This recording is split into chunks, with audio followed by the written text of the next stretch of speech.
This presentation is to publicize my most recent book, Andreas Vesalius and his Fabrica, which came out late last year as one of the first volumes in the CSMBR Palgrave Macmillan series. Second purpose is to explain how I came to be involved with Vesalius and also what novelties my book contains. And finally, for you, my audience, to suggest how you can build on this new material and where I believe there is still much more to be found that will change our view of Vesalius.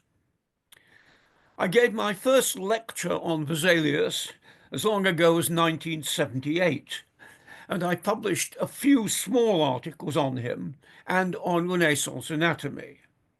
But it was not for another 20 years that I began to look more closely at him. The occasion was an invitation to write a preface to Book 1 of Dan Garrison and Malcolm Hast's translation of the Fabrica, which, after complications far too many to mention, appeared first online and eventually in print in the 2014 Kaga translation of the Fabrica. My interest then was in Vesalius as a Renaissance man, and it was only in late 2010 that I received an email that changed my life, that of its sender, and, I hope, Vesalian studies forever. A Canadian pathologist, Jerry Voglinjic, invited me to edit and publish what he claimed were Vesalius annotations to his 1555 edition of the Fabrica that he'd bought at auction, and this is the front page. I was skeptical. How could such a book be owned by a doctor in a local hospital in a town famous only for having Canada's first shopping mall? And I expressed a polite caution about the project. 2 weeks later, I was sent various Xeroxes as well as a disc of photos, and within minutes I could conclude that Jerry was right, and this was indeed the hand of Vesalius. And this is one of the passages that convinced me immediately that he was right. Vesalius changed the words in a comment about circumcision among Venetian Jews from "as you can see today" to "what I saw more than once in Venice and Padua." This is a typical page of different annotations and corrections that were written on the page proofs of the 1555 edition, and he intended them to be sent to Operinus in Basel for a never-published third edition. And I'm more convinced than ever that these pages were left behind in Brussels when Vesalius moved to Spain in 1559.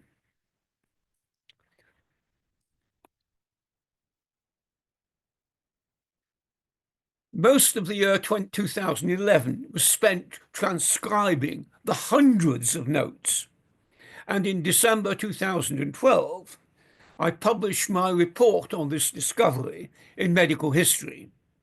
I hoped in time for others to make use of, in 2014, the quincentenary of Vesalius. I also provided Garrison and Hast with my transcriptions of all the major changes in the notes to go with their versions of the 1543 edition and the changes made in 1555. I knew of the existence of another annotated book by Vesalius, his copy of the Anatomical Principles, Institutiones Anatomicae, but I had no idea where it was to be found in the world. And it was only in 2014, when the book went on display in the Fisher Library in Toronto, that I had the chance to examine it, first briefly, and then at greater length in Ohio, in the library of its owner. Vesalius' unauthorized re-edition in 1538 of his master Gwynter's little textbook of anatomy had been almost forgotten on the typical and misleading assumption that it contained nothing of significance. But the revision shows considerable improvement over what his master had said, and many of the changes were happily accepted by Gwynter in his own revision of 1539. So much was known in 2014, but the new notes add yet further to our understanding of the development of Vesalian ideas. Vesalius began preparations for yet another student edition. The annotation you see here, like those in 1555, was meant for the printer. Here he tells him to put back something he'd missed in the first edition. He accepted some of what Gwynter had taken over in 1539 and in Gwynter's and Servetus's own corrections. And this note, which you can just about see at the top of your left-hand page, is a good example. In 1538, on the preceding page, he'd said that beneath the pericranium there is a thin layer called the periosteum, a layer that can be found on all bones. Gwynter had copied this over, without acknowledgement, into the 1539 revision. But Vesalius, here at the top of the page, emphasizes that this was something that had never been previously noted ab aliquo by anybody. But at some point, probably in 1539 or early 1540, Vesalius abandoned the idea of revising a student textbook in place of writing the Fabrica. The notes change, and here you can see some page numbers which refer to passages in Galen that he's going to use later on. The book becomes an aide-memoire for the future Fabrica.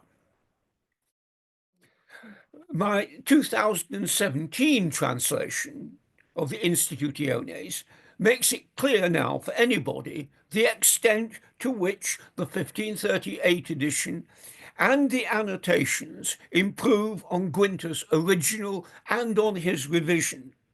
They allow us to see how Vesalius's anatomical knowledge had improved since 1536, when he acted as Gwynter's dissector for public and private lessons. And I even suggested at one point you could hear the voice of the young Vesalius in the Institutiones. I was trained as an archaeologist, and my interest in what might be termed the archaeology as the Fabrica prompted me to look in detail at Vesalius's earliest work, his paraphrase of the 9th book of the Treatise for Al-Mansur, a medieval Latin version of an Arabic treatise by Rhazes that first appeared in Louvain in 1537 and later in a revised edition in Basel. These are certainly the least studied of all his writings. There is a good discussion by Moritz Biesbruck and Omer Steno on the Paris Vesalius website, but even they say little about the second edition.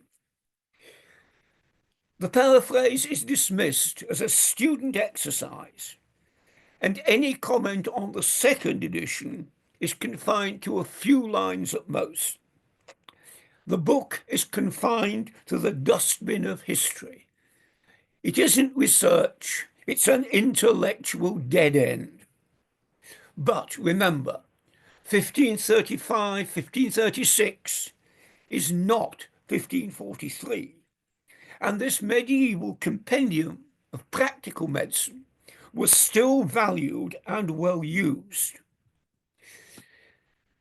Here is an enthusiastic owner of the welcome copy of the 1497 Opera Omnia of Rhazes, who says, Rhazes is a practical physician far superior to all others, whether they are Greek, Chaldean, Arab, or Latin. And the annotations by him and at least two later owners show that the book was well used. And the ninth book, the Liber Nonus, was frequently reprinted before 1537, sometimes accompanied by a detailed medieval commentary by several authors. Significantly, also, the Paris printer Simon de Colline, famous for printing up-to-date versions of Greek texts, brought out an edition of the Liber Nonus in 1534.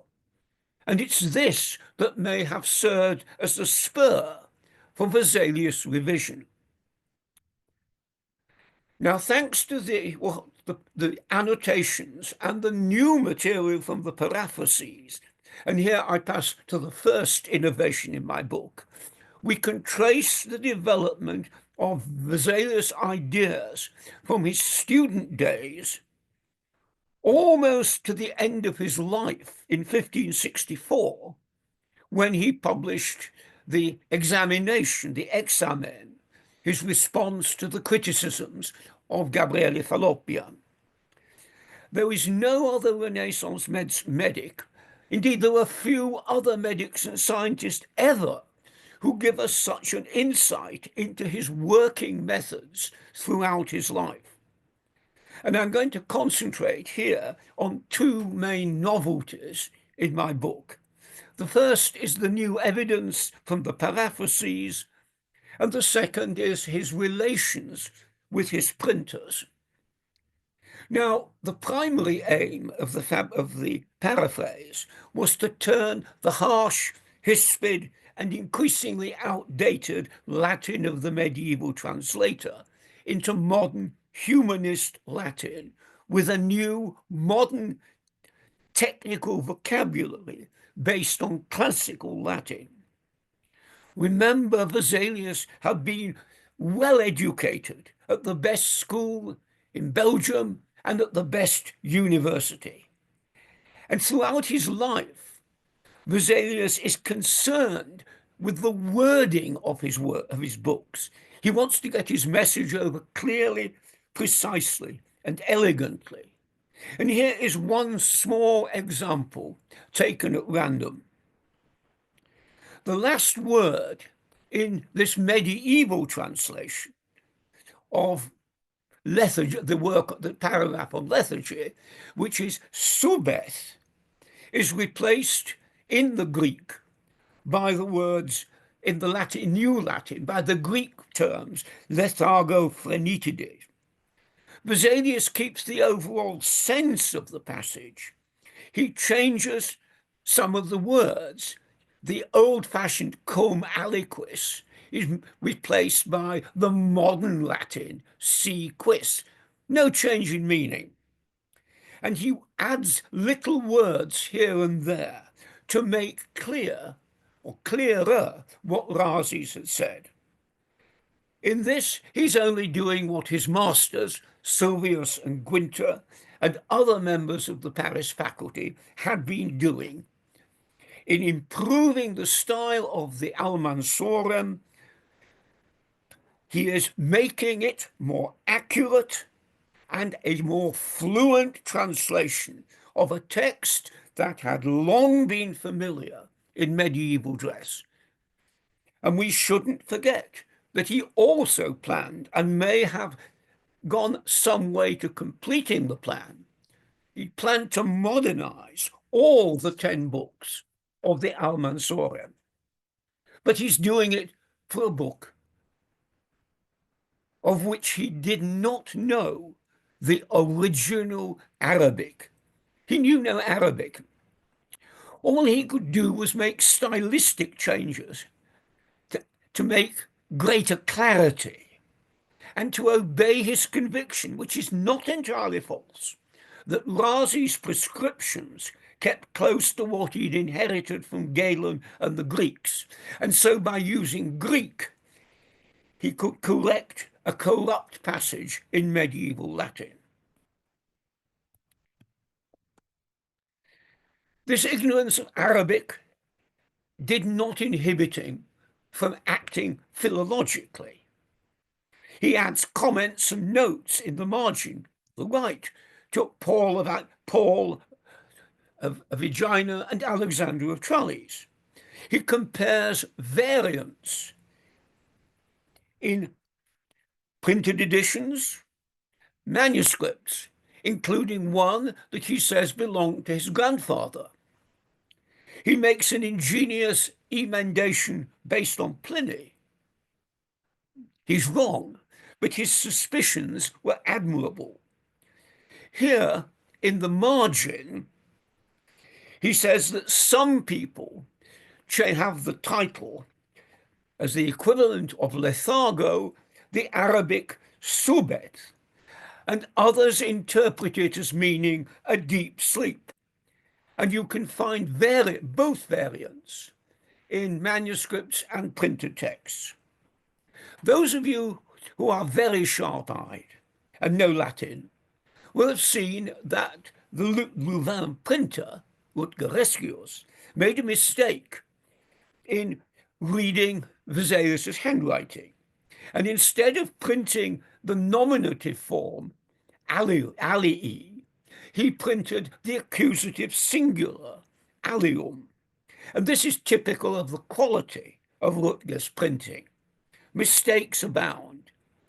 The printer could not even spell consistently the word for ninth.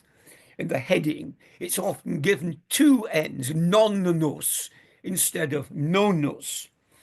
And not surprisingly, as we know from all the annotations, Vesalius was obsessed to get things right. He was not satisfied, and he planned immediately a revision. Almost from the moment the book left the press, and the Basel printing bears the colophon in the month of March 1537. With one exception, it's been accepted by all scholars, albeit by imagining that the book was actually printed in February and immediately sent to Basel, and that March is the date when the book arrived there. But this is a tight schedule, and it's not only tight, it's total nonsense for several reasons. The first is that printing in Louvain has got to be extended a little, thanks to discovery a few years ago in two different pages at the end of the book. In place of the letter to the reader, which precedes the index, in the Bibliothèque Nationale de France copy, there is this letter to his friend Rutger Giffeus. It replaces the letter to the candid reader. Whether the Giffeus letter was printed first, as I think it was, or later, doesn't really matter. It just adds a little time to the production process. And also, one must remember that a journey up the Rhine in spring is a time when the Rhine is beginning to rise as the snows melt further south. No wonder then that the great Harvey Cushing wondered whether the date should not have been March 1538, and supposed, following the comments of a friend, that Robert Winter, the publisher, was using an old-style dating in which the year began in late March. But Winter was already printing with new-style dates. But a simple glance at the changes shows that any early publication is impossible. In the margin, Vesalius refers to Antonius Musa Brassavola, whose Examen Omnium Simplicium, examination of all simples, was a handy guide to drugs on sale in apothecaries' shops. As he said, in Vassallo writes, the Venetians have identified cambil with a herb they called sementina.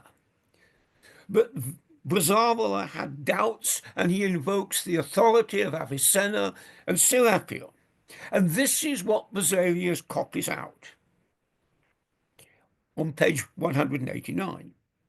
He's using the first edition of the book, May 1536, for he refers to this chapter by the number of the herb in Brassavola's list.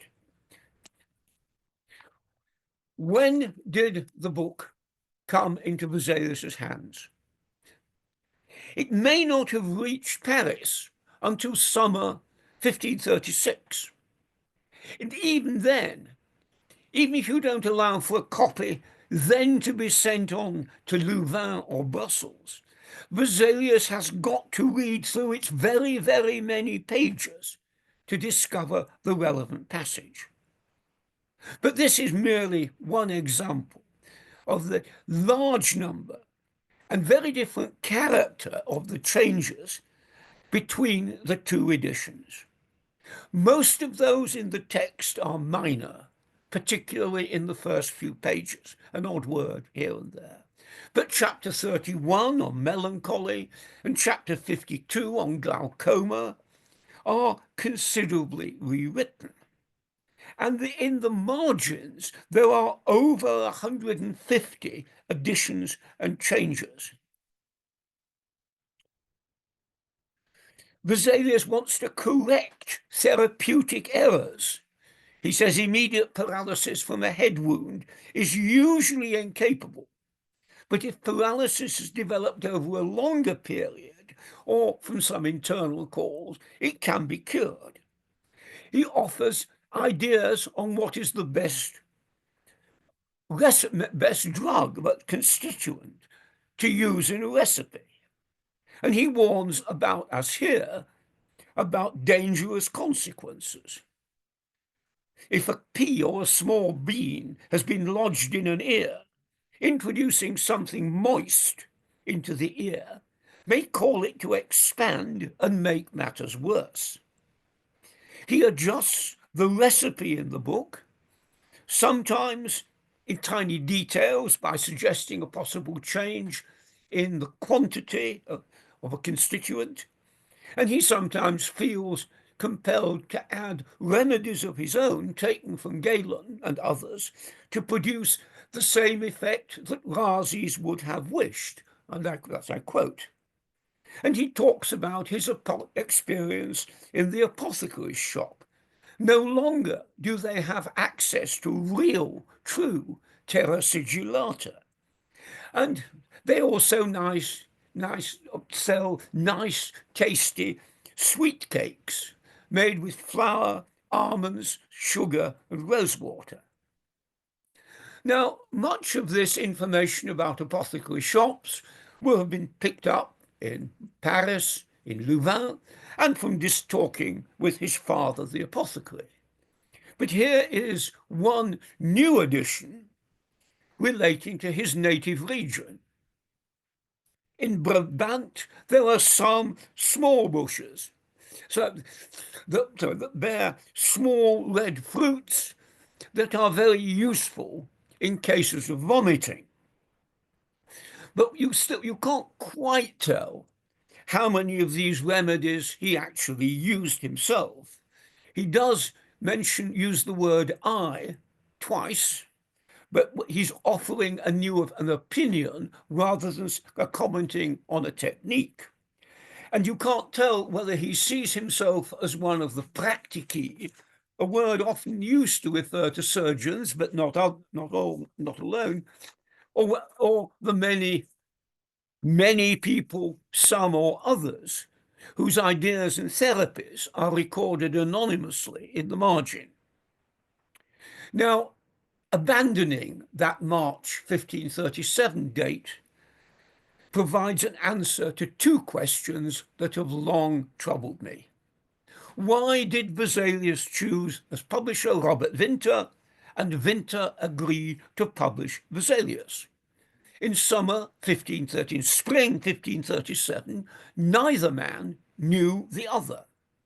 Winter was only just beginning his career as a publisher, and he was not a familiar name in Brussels. And from Winter's perspective, he would have been mad to agree to publish a small volume from an unknown and distant author, and further, a volume that had only just been published a few weeks or so earlier. To these questions, I can only answer with speculation, but a speculation that presents a more plausible scenario than ever before, and that relies on one of the few things that we know about Vesalius' relationship with Winter and with his kinsman Johannes Operinus. It was extremely close. Winter and his partner Operinus published other books by Vesalius. Vesalius stood as godparent to Winter's baby son in 1543, and he tried to help Operinus with his wayward stepson later. I suggest the two men met for the first time when Vesalius passed through Basel on his way to Padua, perhaps September or October 1537. Vesalius is bringing his copy revisions of the Fabrica that he's updating with an eye to a future publication, not in Basel, but in Venice, the most important medical publishing center in Europe. Trained as a humanist in the University of Erasmus, a pupil of Johann Gwinter of Andernach, one of whose books Winter was about to publish, Vesalius will have been readily welcomed among the academics and printers of Basel. And one can imagine a publisher, on meeting this ambitious, charming, and remember, very wealthy Fleming, gently inquiring, as a modern publisher might do, whether he'd any interesting projects in mind that he might publish in the near future. And this cheerful interest might well have persuaded Vesalius to abandon any plan for publishing in Venice and hand over his annotated copy to his new friend.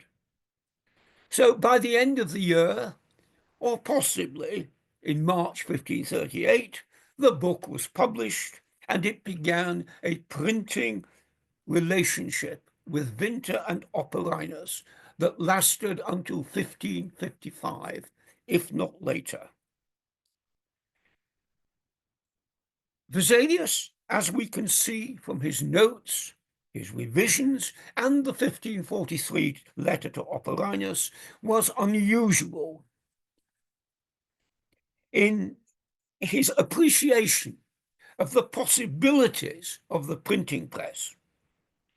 And the printing of the Fabrica involved technological innovation as well as medical.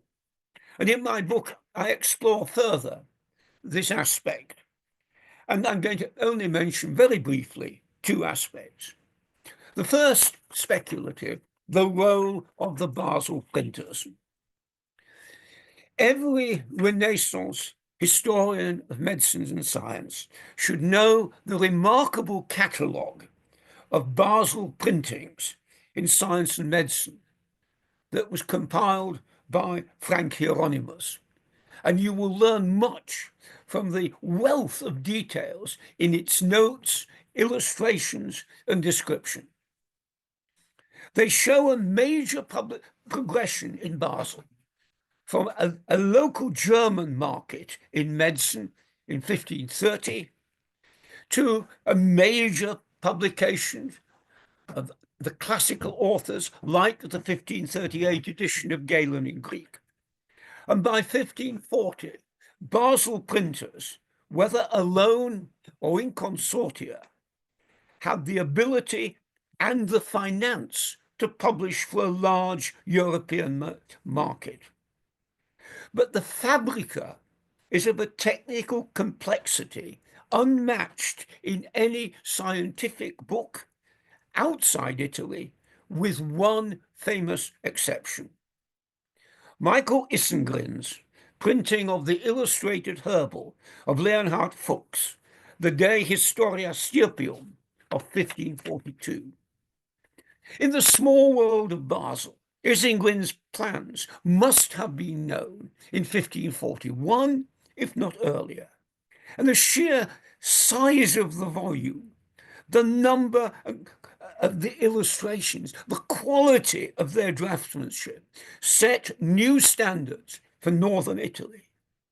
Vesalius and Fuchs knew each other, I think, by letter rather than personally.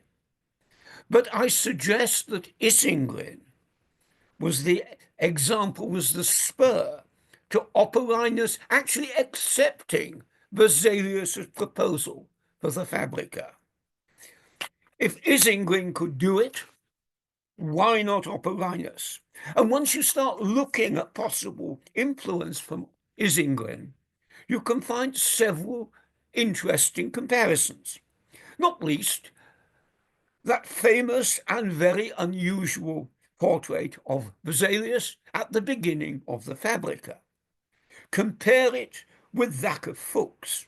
Fuchs, the learned botanist, posing authoritarianly with a flower. Vesalius is action man. He's doing things. And remember what he's doing on the frontispiece of 1543. Now, Vesalius must have discussed most of the details of what he wanted to be done, at least in early 1542, if not sometime earlier. Even if he had to make changes, as we know, at the last minute, and until Vesalius actually arrived in Basel, communication would not have been easy. Vesalius, we know, used Venetian artists and cutters for the large-scale illustrations and the chapter initials, probably because he wished to discuss in detail with the artist or artists exactly what should be done. Now, following a recent unpublished suggestion by Martin Kemp, I attribute a large part of the illustrations, including the chapter illustrations, to a man called Giuseppe Porta or Giuseppe Salviati, a young artist working in Venice and around, and who was crucially in Padua in the second half of 1541, when, as more than one scholar has suggested, Vesalius was dissecting in public with the artist in the audience. There's a second possibility of another artist working in Padua and around at the same period, Domenico Campagnolo. But it's Salviati's ability both to produce large figures, mass groups, and altarpieces like this one, as well as smaller illustrations for printed books, that sways my judgment. And if Francesco Guerra's suggestion of 60 years ago is right, Salviati was also working for Francesco Marcolini, whose print shop was involved precisely at this time with the design and production of the wood blocks. Now, this is speculation. What is not is that Operinus and his workshop play a much greater role in 1555 than in 1543. Vesalius is not in Basel, and in particular, the whole process of illustrating the revised Fabrica now takes place in Basel, where Operinus still had the big wood blocks. He also had to devise a new frontispiece, which was recut, and he also had to include a totally new block for one of the large initials in the original preface had to be changed to a very classical interpretation. It's the flaying of Marsyas. It's the only illustration block, only illustration in the second edition that's so closely tied to a classical preface, a precedent. Otherwise, the major illustration blocks are all retained. What were changed were the initials to the chapter headings. I think wrongly neglected. Barry Anson, who 60 years ago was the first of very few to devote attention to these historiated initials, rightly noted that all were redone in a slightly larger size, except once for one example of the letter L. What neither he nor anyone else noted is that this is an initial of 1543. It's the only initial in 1543 that was not cut at Venice, and for reasons that are unclear, perhaps because he thought the image more appropriate to a chapter on the muscles of the anus, Operinus in 1543 reused this image of a defecating puto that belonged to a series of type initials designed by Hans Holbein the Younger that he'd acquired some years before, Holbein's so-called Kleinkinte alphabet, which are a tiny bit larger than the rest of the initials in 1543. In 1555, he still had the initial, so there was no need to change. The new initials show how Operinus and his workshop went about their task. They repeat the theme of 1543, but the slightly larger space allows them to include more background and, as we shall see, more individual figures. Some of them, some of the artists, perhaps the more experienced, remembered that when cutting a design, you've got to print it, if you like, left to right, if you want it to be right to left. Others forgot that. So here we have the image for the letter N, in which the putti this time are moving in the opposite direction. The first moves from right to left, the second from left to right.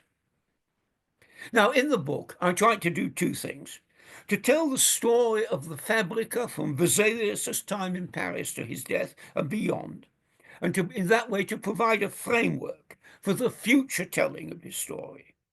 And now that the 1555 edition has very recently been put online in the Leuven University Library, you all have a chance to see it and to try to decipher the many, many squiggles.